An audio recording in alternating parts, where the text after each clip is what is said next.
Cohesion is a priority. Richard Watson, well, the Shadow School Secretary, Michael Gove, is with me now. We'll get on to the main point of this discussion in a moment, but do you accept that you messed up this week? David Cameron got it wrong on a number of factual areas when he raised this. I personally got it wrong. I made a mistake, and that informed the questioning that David Cameron put to the Prime Minister. It's my responsibility, no one else's, for that particular single factual error. But I do think it's important that while we acknowledge that we made a factual error, and that was my responsibility, that as your report shows, there is a broader issue here which is significant and important. And that broader issue is that we have two schools that have very close links with a political party with extremist views, and our concern was that public money, and no one denies that public money went to that charity and went to these schools, public money has gone to an organisation with extremist views that run counter to our democratic values.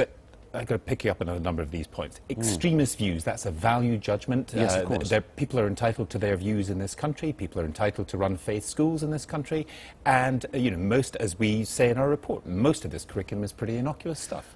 Yes, it's absolutely fair to say that people are entitled to their views, and it's absolutely right that we should have a plurality of faith schools. And you were quite right in your introduction to say that there are many schools which have been set up with an Islamic ethos that are admirable and provide a great education for young people. But if we're going to have support for faith schools in all their diversity, then we need effective policing. Hizb ut-Tahrir is an organisation which is banned in other countries, and as your report has pointed out, the ideology of Hizb ut-Tahrir is explicitly anti-Western, explicitly anti-democratic, explicitly against our secular democracy. I mean, people are allowed to dislike Western democracy. They're allowed to dislike Romeo and Juliet. I mean, you know, they're allowed. You know, we have there are BNP teachers in some of the schools. Well, would you ban them? Well, as it happens, I don't believe it's compatible with being a teacher, being a member of the British National Party. Would you ban Hizb ut-Tahrir? Well, yes, but the crucial thing is that there are some people who might disagree with the idea of banning this organisation. That is fair enough, but I think it's important that we're clear that this is an organisation that's been banned in other countries because of its anti-democratic principles. But whether or not it should be banned, it is certainly the case that it should not be in receipt of taxpayers' money. And also it's the case that an organisation like Ofsted, when it's charged with looking at these schools, shouldn't give them a clean bill of health when, as your reporter pointed out, there are aspects to these schools' philosophy, organisation and ideology which were not made apparent in the reports that were published at the time. You want, am I right in thinking, you want more faith schools? You think generally they are a good idea?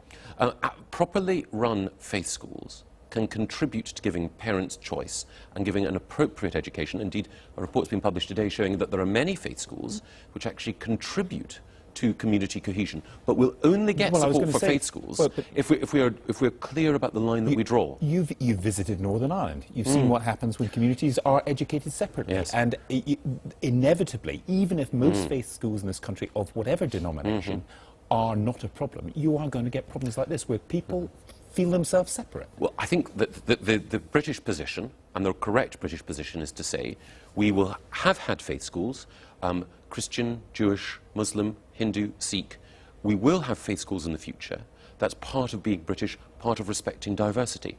But if those faith schools are going to survive and prosper, those schools have to ensure that the curriculum they teach and the values they pass on to young people are consistent with the broader values of British democracy. But, as far as we know, there is nothing that Hizb ut-Tahrir has done in this country which breaks the law. You might dislike them, you might dislike their views. There's nothing they've done to break the law, which means banning them would be rather difficult because you'd be subject to judicial review. And why shouldn't they then be allowed to set up their own schools if they don't break the law? Crucially, we think it's quite wrong for them to be in receipt of public money. We think, and there are people who've been in the government who think this as well, that the government should police those organisations to whom it allocates public resources, so that those organisations which have an extremist background or whose ideology is anti-democratic shouldn't be in receipt of money any more than we should publicly fund the British National Party or publicly fund the British National Party if it were to set up the schools. Now, it's obviously the case that there is a democratic argument to be held about how we deal with organisations which have extremist views, which laws we should use in order to police what they do.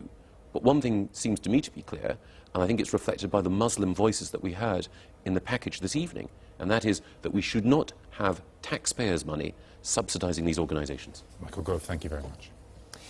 Now, there were more shudders in world financial markets today.